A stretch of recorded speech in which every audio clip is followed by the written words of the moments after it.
Hi everyone, welcome to Mera Physio, a pan-India chain of physiotherapy clinics. इस video में आज हम बात करेंगे हेमीप्लेजिया के डायग्नोसिस एंड ट्रीटमेंट के बारे में।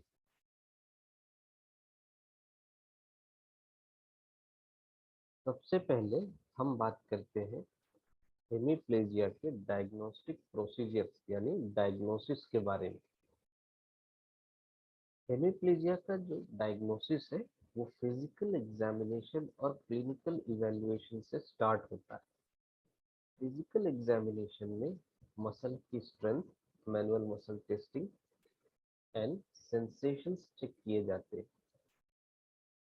अगर किसी भी पेशेंट की बॉडी के एक साइड यानी कि लेफ्ट साइड या राइट साइड के एंटायर पार्ट में मसल वीकनेस है, स्पास्टिसिटी है या फिर फ्लैसिडिटी है, उसी के साथ अगर बॉडी के सेंसेशंस भी कम है तो एक क्लिनिशियन या डॉक्टर के लिए इजी हो जाता है उस पर्टिकुलर कंडीशन को हेमीप्लेजिया में डायग्नोज करना।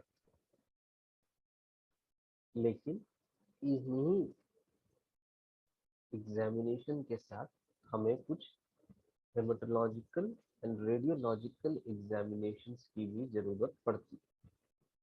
जब हम हेमेटोलॉजिकल यानी ब्लड टेस्ट एग्जामिनेशंस की बात करते हैं तो इसमें mainly CBC, haemoglobin, erythrocyte sedimentation rate यानी ईएसआर और उसी के साथ साथ बाकी जो ब्लड टेस्ट है वो करवाए जाते हैं।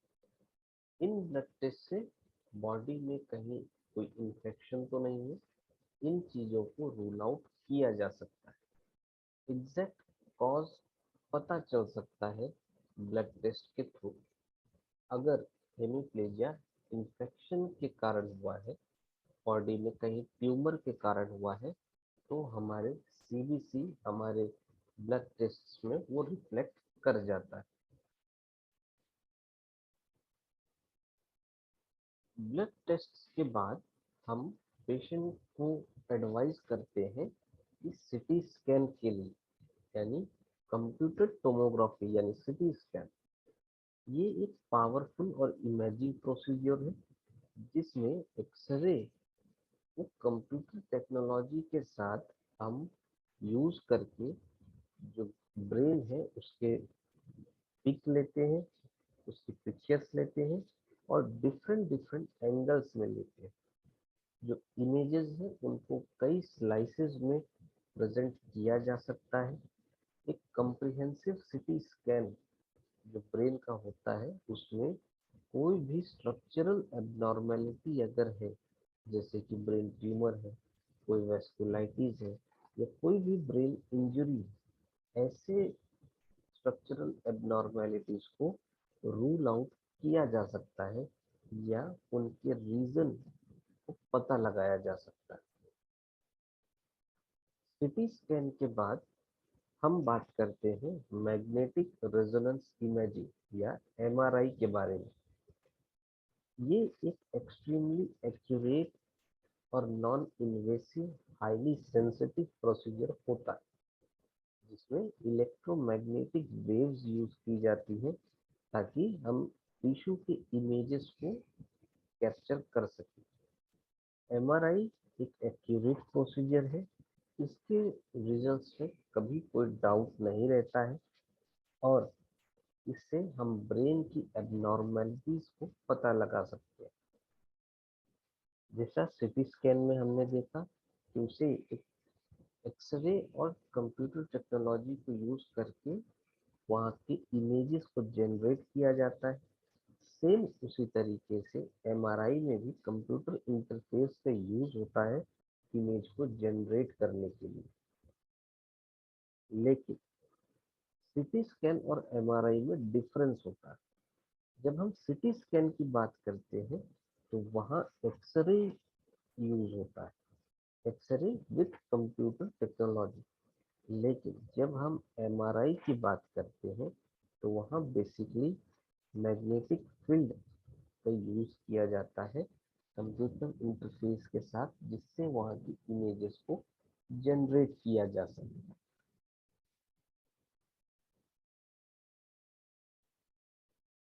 सीटी स्कैन और एमआरआई के बाद इलेक्ट्रोएन्सेफेलोग्राफी यानी ईईजी भी एक डायग्नोस्टिक प्रोसीजर हो सकता है। हेमीप्लीजिया। ईईजी एक डायग्नोस्टिक प्रोसीजर है जिसमें इलेक्ट्रिकल एक्टिविटी ब्रेन की मेजर की जा सकती है। कोई भी एबनॉर्मेलिटी अगर ईईजी पैटर्न में डिटेक्ट की गई है तो हम उससे वहाँ पे होने वाले जो सीजर्स है, पेशेंट को होने वाले जो सीजर्स है, उनमें हमें यूजफुल होते हैं उस एबनॉर्मेलिटीज को पता लगाने में। अगर इलेक्ट्रिकल एक्टिविटी पुअर है या कोई भी एबनॉर्मेलिटी है तो उसके अकॉर्डिंग जो ट्रीटमेंट प्रोटोकॉल होता है वो डिसाइड किया जा सकता है।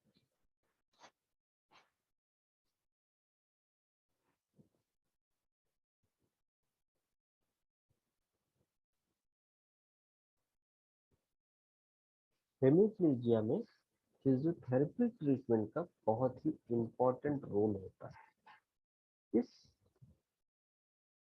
ट्रीटमेंट मेथड में हमें बॉडी के पार्ट, अगर हमारे लेफ्ट साइड की बॉडी के पार्ट में पैरालिसिस हुआ है या हेमिप्लीजिया हुआ है तो हमें उस पर्टिकुलर बॉडी पार्ट्स को स्ट्रेंथन करना पड़ता है, उनको स्ट्रेचिंग करानी पड़ती है, उनके मोशंस यानी रेंज ऑफ मोशन एक्सरसाइजेस करानी पड़ती है।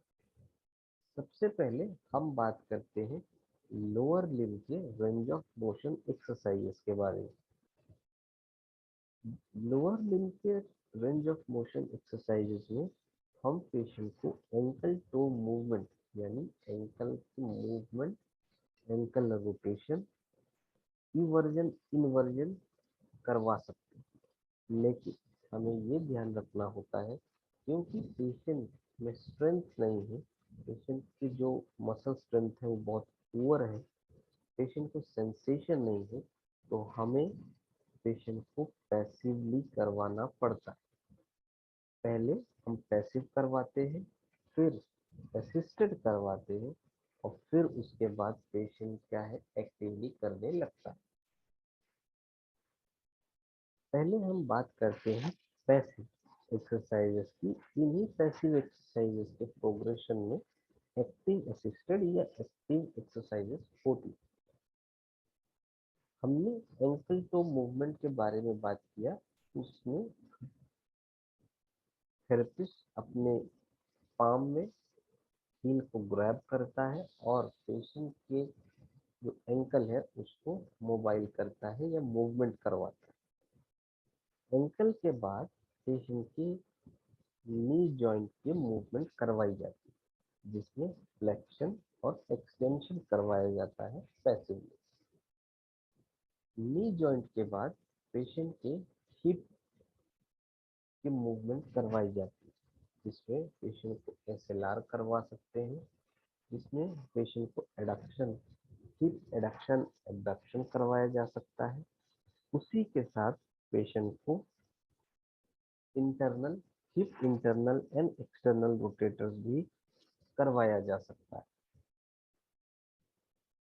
In range of motion exercises से पेशेंट में जो जॉइंट मोबिलिटी है वो बनी रहती है और उसकी जो जॉइंट्स है वो स्ट्रेंथन होना स्टार्ट होती है। मूवमेंट कराने से वहाँ पे ब्लड सर्कुलेशन और न्यूरोलॉजिकल पाथवे एक बार फिर से डेवलप होना और ब्लड सर्कुलेशन इंप्रूव होना स्टार्ट हो जाते हैं।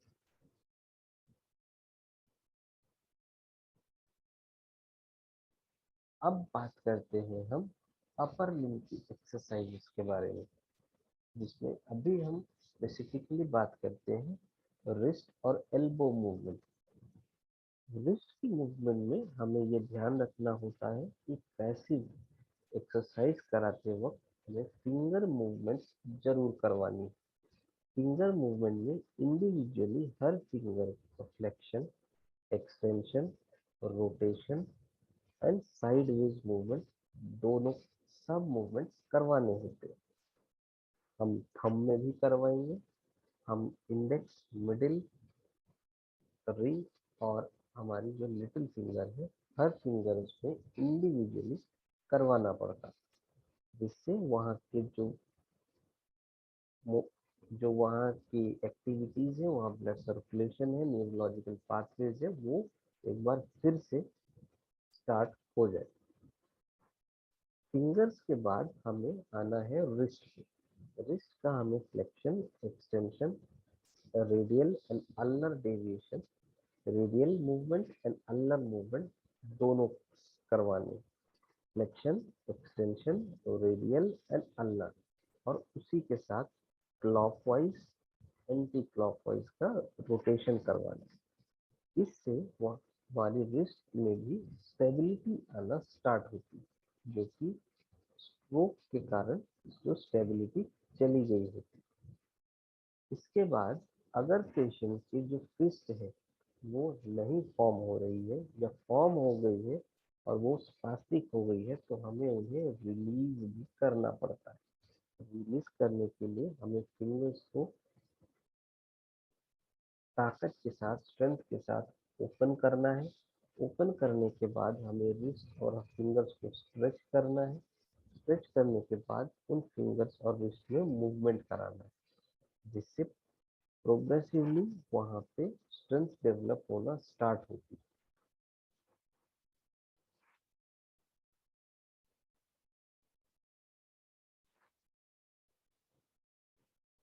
रिस्ट के बाद अब हम बात करते हैं शोल्डर और एल्बो के बारे में। जब हम शोल्डर जॉइंट का रेंज ऑफ मोशन एक्सरसाइजेस की बात करते हैं, तो सबसे पहले हमें ये ध्यान रखना है कि हम क्लोज काइनेमेटिक में करा रहे हैं या ओपन काइनेमेटिक में करा रहे हैं। अगर हम क्लोज काइनेमेटिक में करा रहे हैं तो हमारी जो एल्बोज है वो फ्लेक्स रहेंगे, लेकिन हमें प्रेफर करना है कि हम ओपन काइनेमेटिक चेन में कराएं। इसके लिए हमें पेशेंट एक थेरेपिस्ट का एक हाथ शोल्डर जॉइंट में रहता है, जो कि हमारे ह्यूमरस को स्टेबल करते हैं, और दूसरे हाथ से हम पेशेंट के फोर आर्म्स को ग्रैब करते हैं, जिससे और फिर वहाँ पे पैसिव मूवमेंट्स करवाए जाते हैं, जिसमें हमारा फ्लेक्शन होता है, कुछ हद तक एक्सटेंशन होगा, एडक्शन होगा, abduction होगा, और इंटरनल एंड एक्सटर्नल रोटेशन होगा। इस मूवमेंट को करने से अगर पेशेंट में स्ट्रेंथ की कमी है तो स्ट्रेंथ भी आ सकती है, जब हम उसमें थोड़ा थोड़ा रेजिस्टेंस देना स्टार्ट करेंगे। पहले हम पैसिवली करवाएंगे, फिर हम उसको असिस्ट करेंगे, जिसमें पेशेंट थोड़ा सा अपनी एफर्ट्स लगाएगा, फिर वो पेशेंट एक्टिव करना स्टार्ट कर देता है। सेम चीज हम एल्बो जॉइंट में भी करते हैं। एल्बो के लिए हमारे पास फ्लेक्शन, एक्सटेंशन हम करवाते हैं, जिससे एल्बो जॉइंट की जो गर्थ या स्ट्रेंथ है वापस से मेंटेन होना स्टार्ट हो जाए। मसल स्ट्रेंथनिंग एक्सरसाइज, अभी जो हमने एक्सरसाइज के बारे में बात की है, वो एक्सरसाइज एक normal range of motion exercises, जिनकी हेल्प से वहाँ के जॉइंट्स में मूवमेंट वापस से लाया जा सकता है। क्योंकि अगर पेशेंट के मूवमेंट्स लिमिटेड हो गए हैं, पेशेंट की जॉइंट्स में स्पास्टिसिटी आ गई है या फ्लैसिड हो गए हैं, जिसमें या तो मसल टोन बहुत ज़्यादा है या बहुत कम है, तो ऐसे केसेस में रेंज ऑफ मोशन एक्सरसाइज करवा के मूवमेंट को इनिशिएट करवाया जा सकता है। एक बार हम अपने डिजायर्ड रेंज ऑफ मोशन तक पहुंच चुके हैं, तब फिर हम मसल स्ट्रेंथनिंग एक्सरसाइजेस करवा सकते हैं। मसल स्ट्रेंथनिंग एक्सरसाइजेस के लिए रिस्ट कर्ल्स करवाने होते हैं। सबसे पहली जो एक्सरसाइज रिस्ट कर्ल है वो हमारे रिस्ट के लिए होती है, जिसमें पेशेंट को एक स्टेबल चेयर चाहिए जिसमें आर्म रेस्ट कर सके, कोई भी लाइट वेट, एक वाटर बॉटल या बहुत लाइट वेट का डंबल यूज किया जा सकता है रेजिस्टेंस के लिए। इसके लिए पेशेंट को एक पर्टिकुलर चेयर, स्टेबल चेयर में बैठना है, अपने आर्म्स को आर्म रेस्ट पे रखना है, और जो पाम है, वो हथेली है, वो सीलिंग की तरफ फेस करेगी। जब सीलिंग की तरफ फेस करेगी तो उसे वहां वो ऑब्जेक्ट ग्रैब कर लेना है, जैसे कि कोई भी, वो वाटर बॉटल हो सकता है या कम वेट का डंबल हो सकता है। उस डंबल को या उस वेट को ग्रैब करने के बाद उसको फ्लेक्शन और एक्सटेंशन का मूवमेंट करना है। ये ध्यान रखना है कि इस मूवमेंट को करते वक्त हमारे सिर्फ और सिर्फ रिस्ट के मूवमेंट हो, हमारे फोर आर्म या हमारे एल्बो से मूवमेंट नहीं होने चाहिए। हमारे जो रिस्ट है उन्हीं का मूवमेंट होना चाहिए।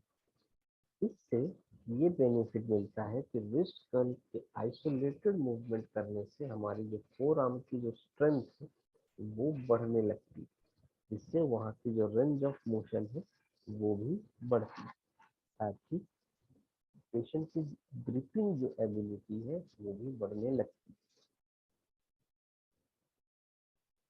कुछ इस तरह से हमें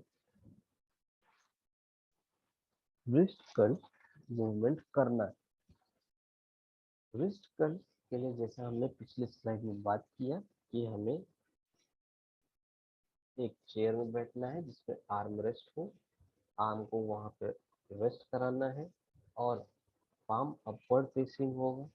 उसी के साथ जो हमारे ऑब्जेक्ट है, वाटर बॉटल हो सकता है, कोई भी लाइट वेट ऑब्जेक्ट हो सकता है, उसे हमें होल्ड करके फ्लेक्शन और एक्सटेंशन कराना है। ये ध्यान रखना है कि हम मूवमेंट सिर्फ और सिर्फ हमारे रिस्ट का हो, हमारे एल्बो जॉइंट का मूवमेंट ना हो।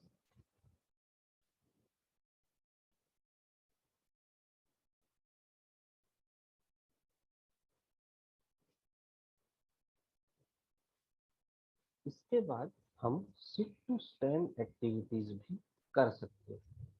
सिट टू स्टैंड एक्टिविटी करने के लिए पेशेंट को एक स्टेबल चेयर चाहिए, और जो सरफेस होना चाहिए वो बहुत हार्ड या रफ नहीं होना चाहिए, जिससे पेशेंट के जो फुट है वो प्रॉपर ग्राउंड में रहे। एक स्टेबल चेयर लेने के बाद पेशेंट को अपने चेयर के साथ खड़े हो जाना है और फिर बैठना है। बेसिकली इसमें हम एक बार बैठते हैं और फिर खड़े हो जाते हैं। जब हम चेयर में बैठते हैं तो हमें ये ध्यान रखना है हमारे जो नीज है वो 90 डिग्रीज के बेंड होने चाहिए, हमारे जो फीट है वो प्रॉपरली ग्राउंड में होने चाहिए, और हमारा जो फीट है वो शोल्डर विथ अपार्ट होने चाहिए। एक बार बैठने के बाद धीरे धीरे हमें खड़े होने की कोशिश करना है, और एक बार हम खड़े हो गए तो हमें फिर वापस से बैठना है, और ये प्रोसेस हमें बहुत ही कंट्रोल्ड मैनर में करना है। अगर हमारे हमें इस एक्सरसाइज को और इंटेंस बढ़ा करना है तो हम अपने आर्म्स को अपने चेस्ट के क्रॉस क्रॉस कर सकते हैं, यानी हम अपने आर्म्स को चेस्ट पे प्लेस कर सकते हैं और बिना किसी सपोर्ट के खड़े हो सकते हैं और फिर बैठ सकते हैं। इस पर्टिकुलर एक्सरसाइज को करने से हमारी जो कोर मसल है, हमारी जो थाई मसल्स है, वो इम्प्रूव होती है। हमारी जो वेट शिफ्टिंग और जो बैलेंसिंग एबिलिटी होती है वो भी इम्प्रूव होती है। कुछ इस तरीके से हमें सिट टू स्टैंड एक्टिविटी करना है। इनिशियली हमें हैंड को ग्राउंड के पैरेलल नहीं रखना है, हमें सपोर्ट लेना है। उसके बाद कंफर्टेबली बैठना है और कंफर्टेबली खड़े हो जाना है। इस प्रोसेस को करते समय बहुत ही स्लो पेस मेंटेन करनी, और हमारे जो फीट होने चाहिए वो ग्राउंड में ही प्लेस रहनी चाहिए। जो मूवमेंट होगा वो हमारे नी जॉइंट से मूवमेंट होगी।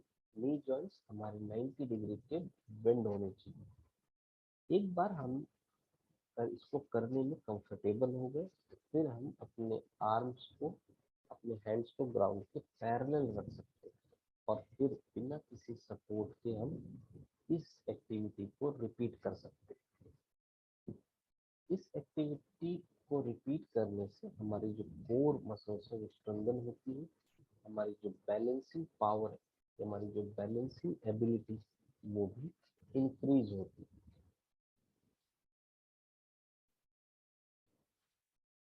Hip abduction, hip abduction basically हमारे हिप जॉइंट को स्ट्रेंथन करने के लिए होता है।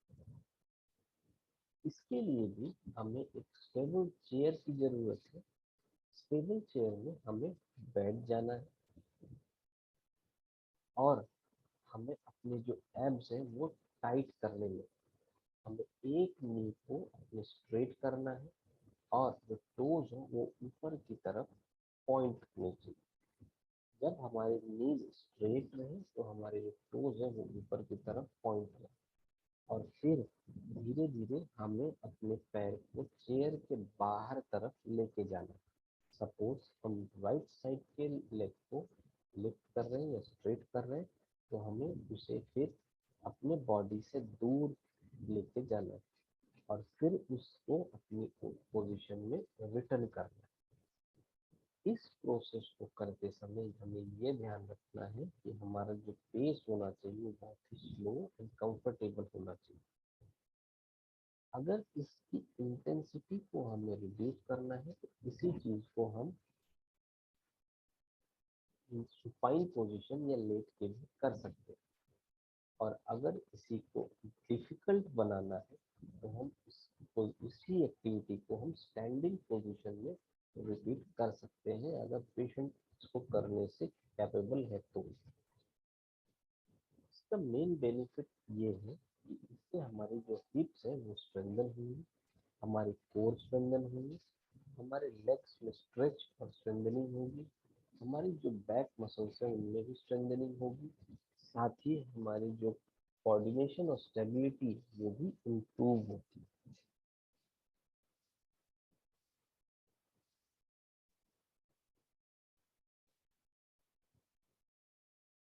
कुछ इस तरीके से हमें हिप एबडक्शन करना है। एक कंफर्टेबल चेयर में हमें बैठना है। बैठने के बाद हमें अपना एक पैर सीधे करना है, टोज हमारे सीलिंग की तरफ पॉइंटेड रहेंगे और फिर उसी को हमें अपने बॉडी से अवे यानी दूर की तरफ लेके जाना है और लेके जाने के बाद हमें इसे वापस अपनी जगह पे लेके आना है। इस प्रोसेस को करते समय या इस एक्सरसाइज को करते समय हमें हमारे आर्म्स को चेयर से सपोर्ट रखना है या जब डिफिकल्टी लेवल इसकी इंक्रीज करनी हो तो इसी को स्टैंडिंग पोजीशन में किया जा सकता है। इससे हमारे जो हिप मसल्स हैं वो स्ट्रेंथन होंगे, हमारे जो बैक मसल्स है, कोर मसल्स है, उनकी भी स्ट्रेंथनिंग होती है और साथ ही वहाँ हमारी जो बैलेंसिंग और कोऑर्डिनेशन है वो भी इम्प्रूव होती है। हिप थ्रस्ट, हिप थ्रस्ट को हम ब्रीजिंग, एक टाइप ऑफ ब्रीजिंग भी कह सकते हैं, जिसके लिए पेशेंट को एक फ्लैट फर्म सरफेस जिसमें बेड या मैट होना चाहिए। पेशेंट को वहाँ अपने कमर के बल लेट जाना है, अपने नीज को बेंड कर लेना है, अपने आर्म्स को अपने साइड में रखना है और जो पाम होगा, जो हथेली होगी वो नीचे जमीन की तरफ फेस करनी। धीरे अब से हमें अपने एब्स को स्क्वीज करना है और कॉन्ट्रैक्ट करना है और धीरे धीरे अपने हिप्स को रेज करना है। हिप को रेज करते समय हमें वहाँ एक ब्रिज जैसा दिखना चाहिए या हमारी जो बॉडी है वो एक ब्रिज के फॉर्म में होनी चाहिए। जब हमारे हिप्स ऊपर की तरफ रेज हो जाए तब हमें वहाँ कुछ सेकेंड 5 to 10 सेकेंड्स के लिए मिनिमम होल्ड करना है। उसके बाद हमें इसको रिलीज करना है या रिलैक्स करना है। अगर इसी को हमें और डिफिकल्ट करना है तो फिर हम इसको सिंगल लेग से भी कर सकते हैं और एक लेग को हम लिफ्ट करके, जिसे हम सिंगल लेग ब्रीदिंग कहते हैं, वो भी किया जा सकता है। इससे हमारी जो कोर की मसल्स होती है वो स्ट्रेंथन होती है, हमारे जो ग्लूट मसल्स है उनकी स्ट्रेंथनिंग होती है, लोअर बैक मसल्स की भी स्ट्रेंथनिंग होती है, और जो मसल्स हमारे स्पाइन को सपोर्ट करते हैं उनकी भी स्ट्रेंथनिंग होती है। तो पेशेंट की बैक धीरे धीरे स्ट्रेंथन होना स्टार्ट हो जाती है। कुछ इस तरीके से हमें हिप थ्रस्ट करना है। एक फ्लैट सरफेस में पेशेंट को कमर के बल लेट जाना है, नीज को बेंड करना है, आर्म्स को साइड में रखना है, और हमारी जो पाम है वो डाउनवर्ड फेसिंग होने चाहिए। हमें अपने एब्स और ग्लूट्स को स्क्वीज और कॉन्ट्रैक्ट कर लेना है। फिर हमें अपने हिप्स को ऊपर की तरफ रेज करना है। रेज करने के बाद हमें वहाँ कुछ particular seconds, 5 to 10 seconds at least हमें होल्ड करना है और फिर रिलीज करना है। इसी को डिफिकल्ट बनाने के लिए एक पैर को लिफ्ट किया जा सकता है, जिसे हम सिंगल लेग ब्रीथिंग कहते हैं। हमारी कोर और बैक मसल्स की स्ट्रेंथनिंग के लिए ये बहुत ही इम्पोर्टेंट एक्सरसाइज होती है। Table towel slide. Table towel slide एक तरह से शोल्डर की मूवमेंट एक्सरसाइज होती है, जिससे हमारे शोल्डर्स में स्ट्रेच होते हैं, हमारे शोल्डर स्ट्रेंथन होते हैं, वहाँ की जो आर्म मसल्स है उनमें न्यूरोप्लास्टिसिटी इम्प्रूव होती है, और जो कोऑर्डिनेशन है आर्म का वो भी इम्प्रूव होना स्टार्ट होता है। इसके लिए हमें एक चेयर, एक टॉवल और एक टेबल चाहिए। पेशेंट को कंफर्टेबली चेयर में बैठ जाना है, तो उसके सामने जो टेबल है उसमें टॉवल को प्लेस करना है, और अपने जो वीकर हैंड है उसको टॉवल के ऊपर रखना है। यानी अगर हमारे राइट साइड में पैरालिसिस है तो उसे ऊपर रखना है, और जो हमारे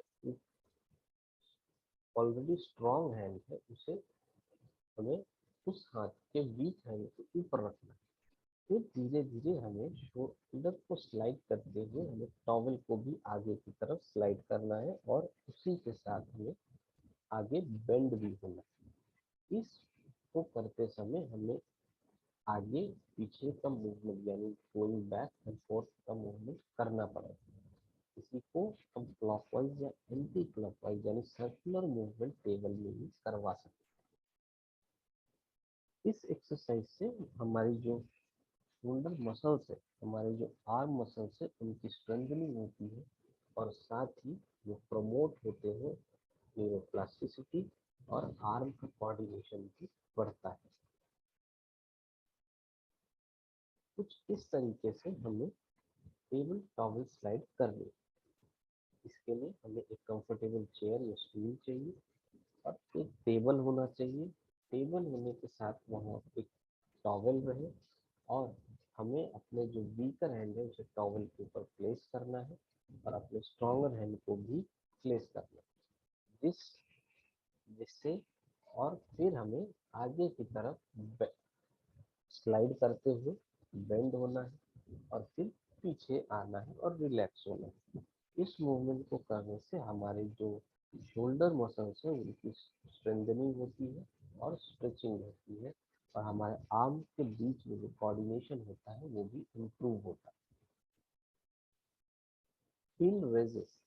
हिल रेजेस एक बहुत ही सिंपल एक्सरसाइज है, जिसमें हम कंफर्टेबली बैठ के अपने हील को रेज करते हैं। इसी एक्टिविटी को, इसी एक्सरसाइज को पेशेंट खड़े होके भी कर सकता है। Knee to chest.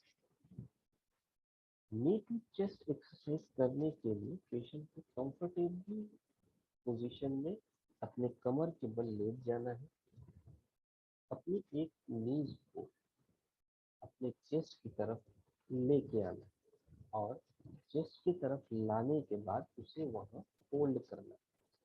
उसके बाद उस पर्टिकुलर नी को रिलैक्स करना है।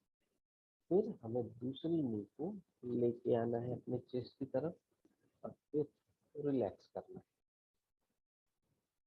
इसको करते समय हमें अपने कोर को टाइट रखना है और एंगेज रखना है, और इससे हमें दोनों पैरों से करना है अल्टरनेटली। इससे हमारे जो कोर की मसल्स होती है वो भी स्ट्रेंथन होती है।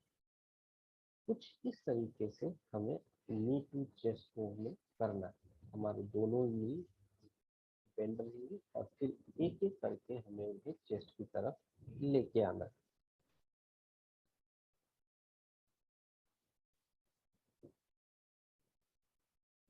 फंक्शनल इलेक्ट्रिकल स्टिमुलेशन या हम जिसे मसल स्टिमुलेशन भी कहते हैं, इसको करने से वहाँ की जो मसल्स होती है उनमें इलेक्ट्रिक एक्शन पोटेंशियल्स जनरेट होते हैं, जिसमें हमारे जो एक्सोनल ब्रांचेस होती हैं वो एक्टिव होते हैं और वहाँ मसल कॉन्ट्रैक्शन जनरेट होता है। इस पर्टिकुलर स्टिमुलेशन या इलेक्ट्रिकल डिवाइस के साथ हम पेशेंट के बॉडी में इलेक्ट्रोड्स प्लेस करते हैं, जो कि 2 चैनल या सिंगल चैनल हो सकता है। उसके बाद पेशेंट की इंटेंसिटी के अकॉर्डिंग हम वहाँ मूवमेंट देखते हैं, और जहाँ मूवमेंट होता है वहाँ पे एक्शन पोटेंशियल जनरेट होता है और उसी की हेल्प से मसल कॉन्ट्रैक्शन होता है।